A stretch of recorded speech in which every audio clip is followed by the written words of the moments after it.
वंदे मातरम।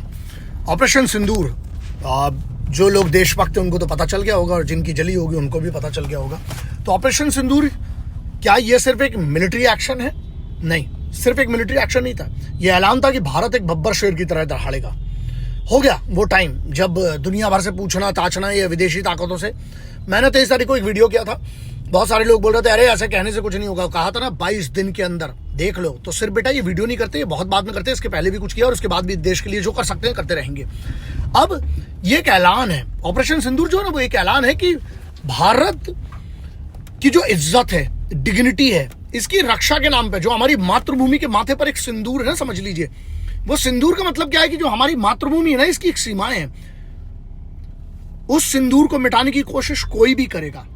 हमारे देश की अगर बच्चियों के साथ जो हुआ है, परिवारों के साथ हुआ है, जो हमारी विधवाओं के साथ जो हुआ है, मतलब आप समझ सकते हो सिंदूर मिटाया था ना, तुम देखो तुम्हारे घर में क्या हुआ है। तो उसका जवाब है तुम अगर करोगे तो बेटा देश दुनिया से ना, तुम्हें बोला था घर में घुस के तो देख लो, हो गया ना नारेबाजी ना ड्रामा, सिर्फ एक सटीक जिसको बोलते हैं ना प्रिसाइज शांत रिजल्ट। बिल्कुल दुनिया जिसे पहले कहती थी ना कि इजराइल कैसे करती है, इजराइल जो कर सकती है हम क्यों नहीं कर सकते, अब दुनिया कहेगी कि भारत ने जैसे किया था ना, प्रिसीजन वॉरफेयर बोलते हैं इसको।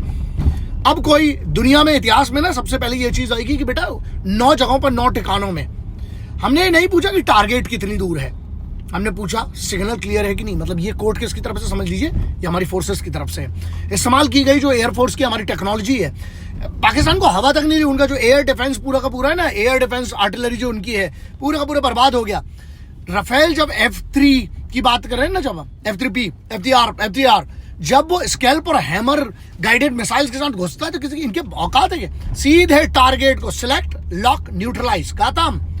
उसके बाद अगर आप हेरोन टीपी और जो स्विच 1.0 टैक्टिकल ड्रोन जो है लंबे समय तक हवा में रहकर जो निगरानी करते हैं, उनकी मसाज जो सर्विलेंस के लिए आते हैं, इसीलिए हमला बहुत इतना प्रिसाइज बिल्कुल हो सकता है और हुआ वही हुआ। इसके बाद जो नेत्रा करके EWNC जो है हमारा सिस्टम है, हवाई रडार जिसको बोलते हैं, एयरबोर्न रडार है, उसके जो कंट्रोल सिस्टम जो दुश्मन को पहले से ही देख लेता है। तो अगर उनकी कोई मूवमेंट होता है तो वो पहले देख के उसको किया होगा। बहुत सारी चीजें जो यहाँ पर डिस्कशन की नहीं है, वीडियो थोड़ा लंबा हो सकता है, लेकिन अगर आपको जानना है पूरा का पूरा, क्योंकि मैं पूरा ये भी बताऊंगा 9 ठिकाने। देखिए मीडिया एक ब्रीफ के हिसाब से बता रहा है, लेकिन अगर मेरा एक वीडियो आप देखोगे पिछले 2 से 3 वीडियो, अरे मैंने तो एग्जैक्ट लोकेशंस बताई थी यार, पूरी की पूरी लोकेशन देख लेना, एक एक नाम लिया था, कितनी दूरी पर है, क्या है, वहीं पर स्ट्राइक हुई है। तो कुछ तो कहीं ना कुछ तो अहद रखते होगे, कुछ तो होगा ना, थोड़ी सी चीजें हैं। अब जो लॉइटरिंग म्यूनिशंस बोलते हैं जिसको AESA रडार सिस्टम जो होता है, जो सेटकाउंट सिस्टम से एक साथ काम करने वाला नेटवर्क जिसको इकट्ठा एक वो कर सकता है, जिससे हमला इतना सटीक होता है कि सामने वाले और बहुत तेज होता है, उसी के कारण यहाँ हुआ है, तो पता भी नहीं चलता है किसी को। उसके बाद अगर हम बात करें कि गरुड़ा और जो रुस्तम UAVs हैं, एक साथ 2 मोर्चों पर काम करने वाले, मतलब वो इकट्ठे कर सकते हैं, डुअल थिएटर सर्विलेंस ड्रोन्स बोलते हैं उसको। उसके बाद जो हमारी जो RNAW रॉ बोलते रहते हैं, और रॉ नहीं है यार, RNAW research and analysis wing होती है, एक्सटर्नल इंटेलिजेंस एजेंसी जो हमारी, उसका कमाल का काम। DIA जो NTRO की अगर हम बात करें, सिग्नल इंटेलिजेंस की जो बात करें, जो काम हुआ वो इतिहास बन चुका है, क्योंकि इतना आसान नहीं होता ये।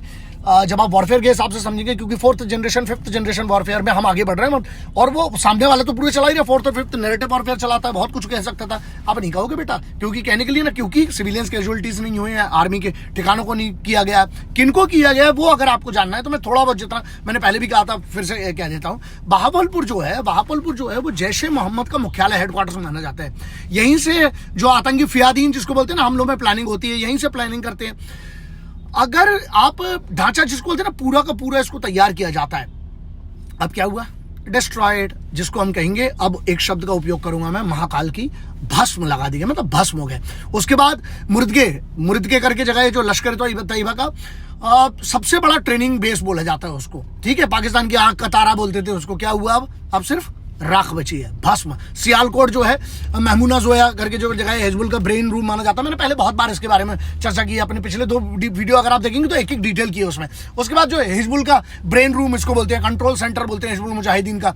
सियालकोट है, महमूना जो करके जो जगह है, हिजबुल का ब्रेन वॉश कंट्रोल रूम कहा जाता है। इसमें जिसमें अगर आप ध्यान से रखेंगे कश्मीर के लिए जितनी भी योजनाएं बनती है उसको कहा जाता है कि ये कंट्रोल रूम होता था। अब क्या हुआ, सिर्फ ब्लैक स्क्रीन बची है, हो गया भस्म। उसके बाद अगर आप बात करते हो सर्जिकल कैंप जो सियालकोट का, जैसे मोहम्मद का लॉन्च पैड बोलते थे कि वहां से आते थे और उसके बाद फॉरवर्ड बेस बना के उसको आगे भेजा जाता था जहां से आतंकी भेजे जाते थे।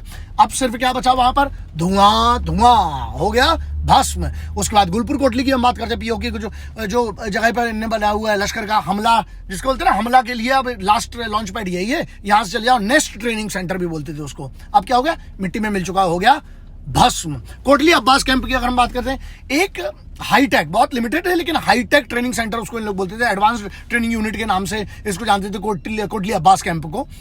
अब कुछ नहीं बचा, समझ गए, सिर्फ निशान है और क्या हो गया, भस्म। बरनाला कैंप की अगर हम बात करें, भिम्बर जहां पर हम लोग हुए, लश्कर का हथियारों का गोदाम जिसको बोलते हैं ना, जहां से एमिनेशन पूरी की पूरी टैक्स से लेकर जितनी भी एमिनेशन की यहाँ पे लाते थे, लश्कर का हथियारों का गोदाम, आर्मी स्टोरेज जिसको बोलते हैं। ऑपरेशन के बाद वहां क्या हुआ, खामोशी, हो गया भस्म। सैयदना बिलाल करके पाकिस्तान ऑक्यूपाइड कश्मीर जो जैश का लॉजिस्टिक्स, जहां पे बाकी जो चीजें चाहिए होती हैं, पासपोर्ट से लेकर फर्जी चीजें जहां पर बनती थी, वो सैयदना बिलाल करके जो है जैश का लॉजिस्टिक्स सपोर्ट हब बोलते हैं जिसको, वो अब क्या बचा, ऑफलाइन हो गया बेटा, अब बची है सिर्फ भस्म।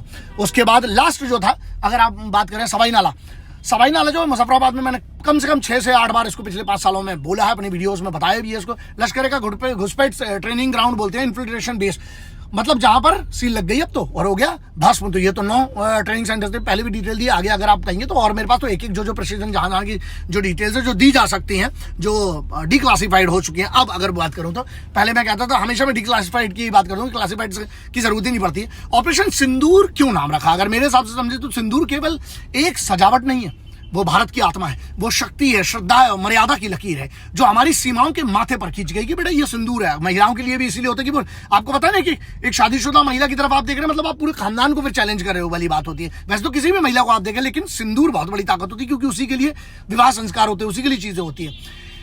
इस ऑपरेशन का नाम सिंदूर इसलिए रखा गया, मुझे जो समझ में जितना मैं कह सकता हूं, क्योंकि चेतावनी, वार्निंग की तरह था। लाल रंग का, सुर्ख लाल रंग का सिंदूर जो हर दुश्मन को बता दे कि भारत की सीमा पर जो भी बुरी नजर डालेगा वो भस्म कर दिया जाएगा। इसीलिए मैंने कहा भस्म। तो दोस्त ऐसा है, सिर्फ यहां पर कहते नहीं है, सिर्फ वीडियो नहीं बनाते, इसके अलावा भी बहुत कुछ करते होंगे, लेकिन यहां पर ये ना, अब जो ये मानवाधिकार वाले उठेंगे, इनके तो पिछवाड़े में ना, इनको तो सही तरीके से समझाने, अगर इन लोग आए ना, मैं बता रहा हूं गुरु, इस बार ना फिर मैं अपनी भाषा की मर्यादा भी खो दूंगा।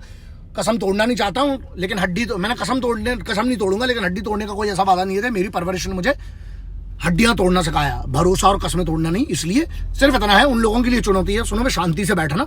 हुई है स्ट्राइक, बाकायदा पूरी की पूरी प्रेस कॉन्फ्रेंस हुई है, बाकी पूरी डिटेल जान लेना। उसके बाद भी अगर एक और मैं डिटेल में वीडियो बनाऊंगा, लेकिन अगर किसी ने इस समय पे कुछ भी कहा ना, फिर देखना, फिर हम बहुत प्यार से, फिर तुमको प्यार से नहीं, फिर हम अपनी ओरिजिनल वाली पुरानी वाले भाषा में समझाएंगे। जय हिंद, वंदे मातरम, इंकलाब जिंदाबाद, भारत माता की जय।